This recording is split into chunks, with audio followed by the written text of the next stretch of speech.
Morning.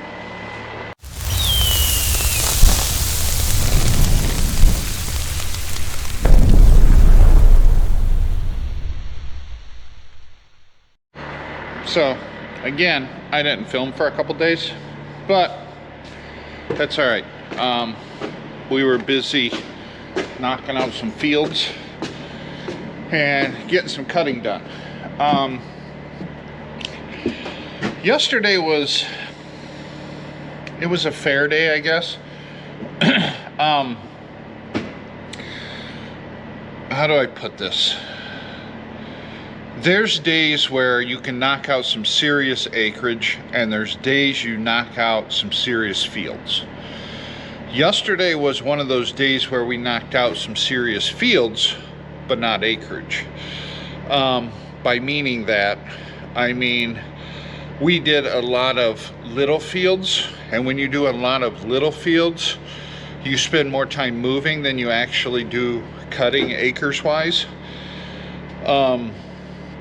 Like overall yesterday, we only cut like 20 acres, but we got like 8 fields done.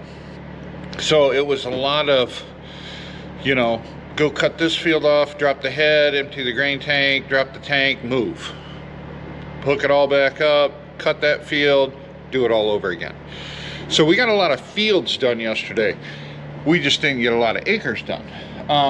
The field we're in right now, moved the combine there about, I guess it was around 5:30, 6 o'clock last night. Started cutting that field, and then all of a sudden the head started acting funny. It was building up, things like that. I'm like, something's wrong. So I got out, I started looking around, and I found one of the metal plates under the head broke. Remember the last, I think it's the last video I did, the metal plate missing? It's same concept, different plate. The plate that's broke has got this little knob on there. That knob goes onto one of the hydraulic downforce arms of the head. Well, that knob busted off. Therefore, the hydraulic downforce arm's not working, which is causing the head to droop in that area, and it actually digs into the ground, and it was creating enough of a hassle to where I'm like, you know what, let's just finish this last load. It'll fill the truck anyway, we'll call it a night. And halfway through that last load, the dew was setting in pretty good anyway, so it was a good thing we stopped. So while the truck's airing up, I'm digging this out. I'm going to put this piece of poly, rivet this piece of poly onto it, so when I get back from running this truck, I can go out and fix the head and get everything up and going, so when the dew burns off, we're ready to roll.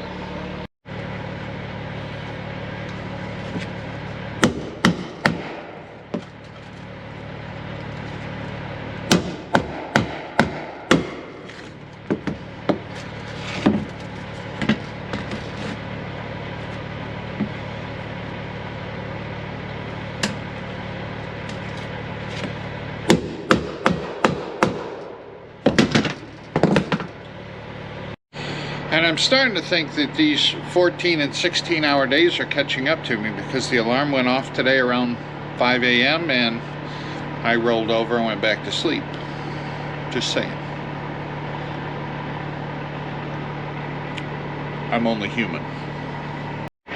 Oh, but I did win the battle last night. When I got home, I got to talk to you about this. So, for the last 3 nights, it's been cold, like dipping down into the mid-30s. The wife refuses to turn the furnace on. This is a battle we have every single year. I say, I'm cold, let's turn the furnace on. She says, no, it's only beginning of October. We're not turning the furnace on. Okay, so we battle back and forth a little bit. Finally, furnace goes on.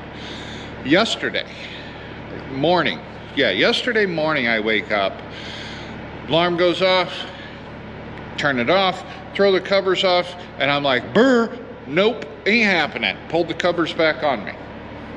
So I sat there a few minutes staying warm. Finally, I mustered up the nerve to get out of bed, get dressed, start my day, go on from there. But anyway, I got home last night. The wife is curled up on the couch in a blanket, hoodie, sweatpants. She is just curled up, and I'm looking at her and I'm like, what's the matter? Are you cold? She goes, yeah, it's a little chilly. I'm like, I told you.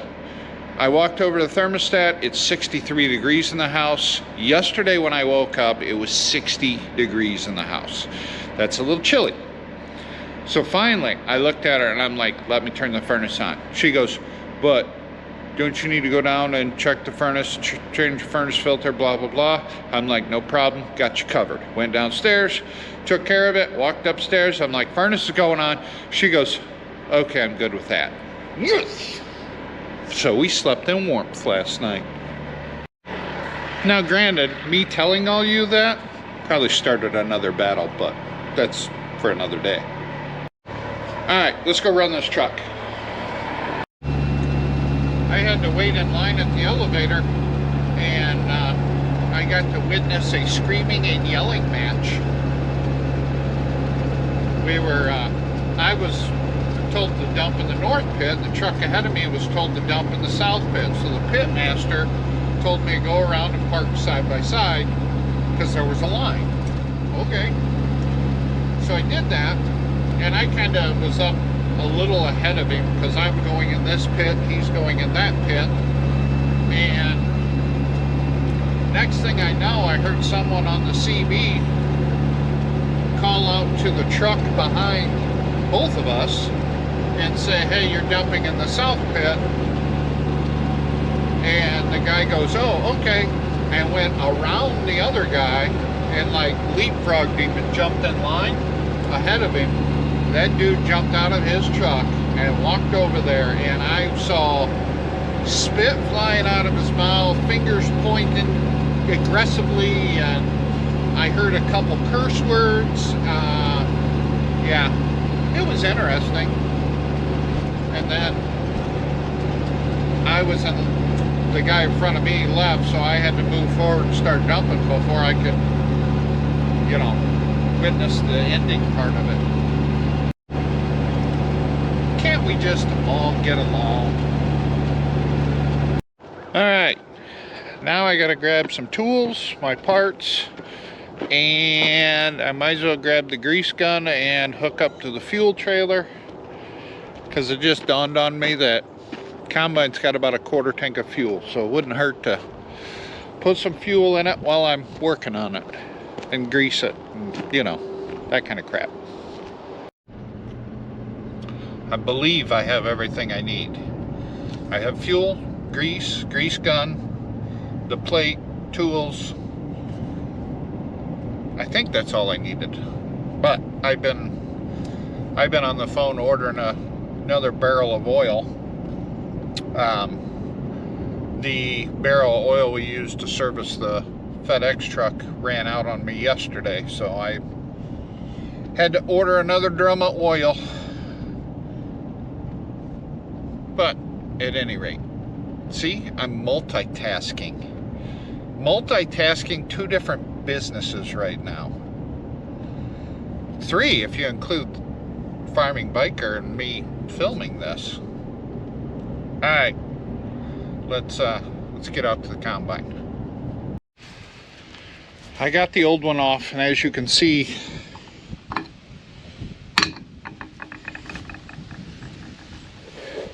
it's broken. And what it does is, if you look down the head here, see the droop right here? This connects to this piece right here, which this helps hold your cutter bar in place. So when that piece breaks, your cutter bar flexes uncontrollably. This helps control your flex. Down pressure. But I noticed I had a broken knife right here also, so I'm going to replace the broken knife while I'm right here. And I'll probably take a look at all these to make sure they're, see there's a broken knife right there too. So I'll replace that one as well while I'm right here. All right, she will live to fight another day. I'm going to take the ghetto fuel trailer back to the farm, drop my truck off, grab a semi, come back here, fire this up, and while it's warming up, I'm going to clean the windows, and then we should be able to start cutting.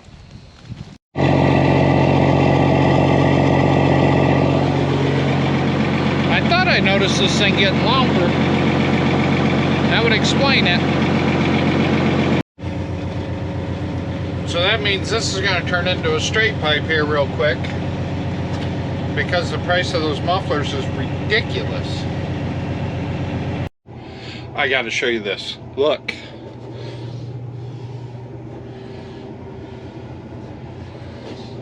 I can see out of the windows for like 10 minutes. And the bottom part I didn't clean, so I'll show you what the window did look like. Before,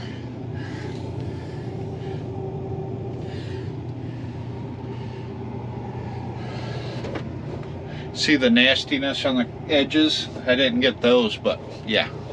That's what I was looking out before. I like. All right, I think we are ready to start the game of let's see what breaks today. I still got room. The truck's full, so I gotta go get a new truck. Or another empty truck, not a new truck. New truck would be nice, but a different truck.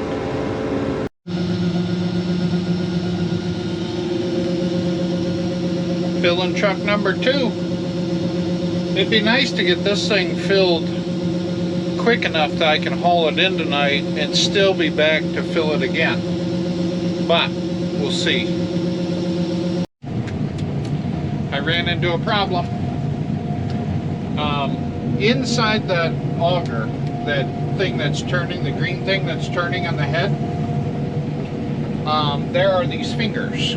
They're called auger fingers. And what they do is as they're on a bar that rotates opposite. So as the auger is going around, the fingers come out of the auger, grab the material to help suck it into the machine, and then as it comes back to the backside, they suck back in the auger. Okay? Well, I sucked in a rock or something. I sucked something in the head, which plugged the head, and when I backed it out, I snapped off like 6 of them. And these are fiberglass, so they're designed to break. But I only have like 1. See how they're piling up right there? I only have 1 that's in there right now, so all the debris comes to the center of the head and it piles up right there until it gets so big to suck in, and then it plugs. There it goes. So I got to replace those. I called the local John Deere dealer. They have 3 of them in stock, and I have 1 in here, and I think there's 1 at the farm upstairs. So that'll give me 5. But the truck's full and airing up right now, and the combine's almost full. So I'm going to run this truck in and dump it, and then come back and try and cut another truckload yet tonight, because the dew point's 46 degrees and it's supposed to be a low of 46 tonight, but not hit till tomorrow sometime. And with the wind blowing like it is,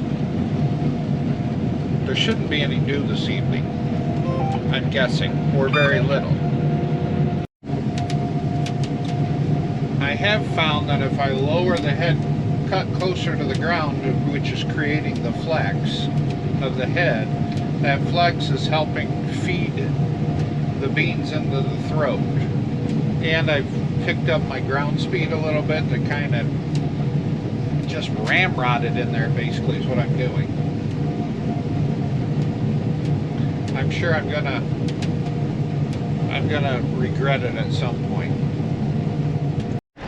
Alright, this is a new one for me. I'm dumping on the rail yard pit. As you can see, I'm on the railroad tracks. I didn't even know they had a pit back here. But okay. And there's deer standing right there.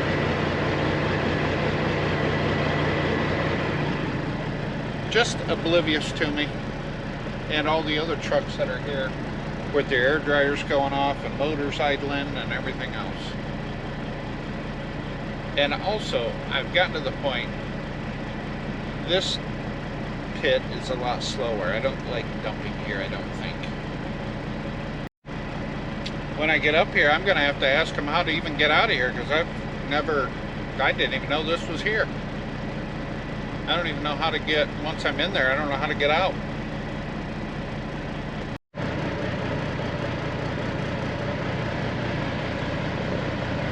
This is really slowing my whole thought process down. I was hoping I'd be in and out of here, that way I can get back and cut another truckload, but it's not looking like I'm gonna get out of here anytime soon. I'm not the only one that didn't realize this was back here. Someone just came across the CB and did the, where the hell do I go to get to the rails? Kind of my thought. I was just following the truck ahead of me. Alright, I am back in the combine. This is going to be a late night. Let me answer this.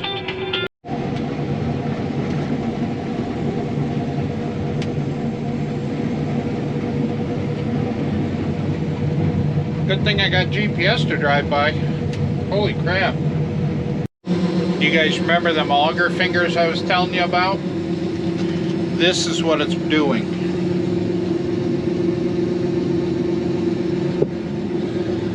So those beans are just wrapping around that auger and not feeding into the throat.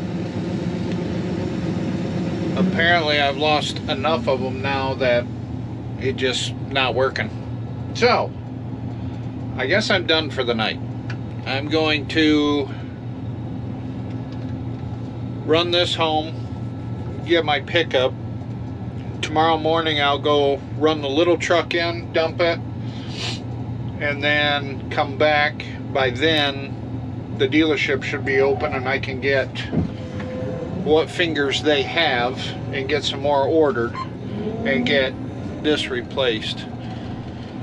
I was really hoping to get this field done tonight, but it doesn't look like that's the case. Is what it is. Alright guys, I'm going to end the video here, mainly because I'm going home. I got my tools laid out. My one finger I have here at the barn. I've got another finger in the combine. And then the John Deere dealer has 3 of them in stock. So I think I'm going to go grab those 3 in the morning and order some more and get them coming. And then go from there. Alright guys, thanks for watching. We'll catch you in the next one.